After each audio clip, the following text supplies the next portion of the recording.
حضرت مسعر بن کدام خود بیان کرتے ہیں، ایک بار میں نے سوچا کہ دیکھو امام اعظم کتنی عبادت کرتے ہیں۔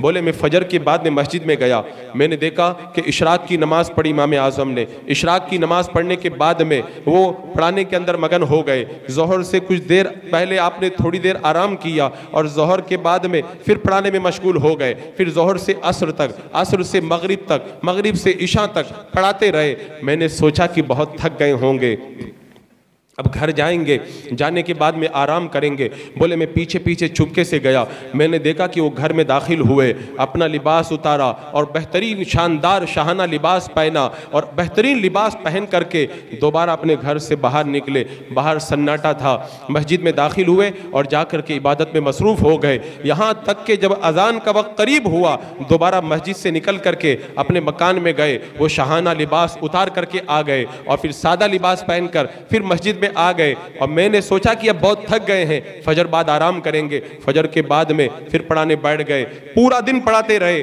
میں نے سوچا آج تو رات میں سوئیں گے، رات میں نے پھر دیکھا کہ گھر میں گئے، شاندار لباس پہنا، پھر پہن کر کے آئے اور رات بھر مسجد میں عبادت کرتے رہے۔ میں نے کہا کہ 2 دن ہو گئے، اب تو ان کو سونا چاہیے۔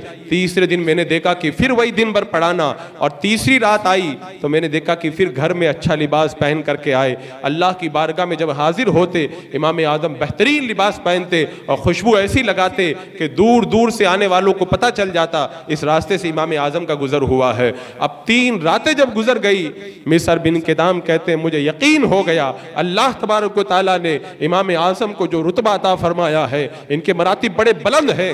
اب میں نے ارادہ کر لیا آج کے بعد میں امام اعظم کا دامن میں کبھی نہیں چھوڑوں گا، اور اللہ نے پھر مسعر بن کدام کو وہ رتبہ دیا کہ امام اعظم کی مسجد میں سجدے کی حالت میں حضرت مسعر بن کدام کا انتقال ہوا۔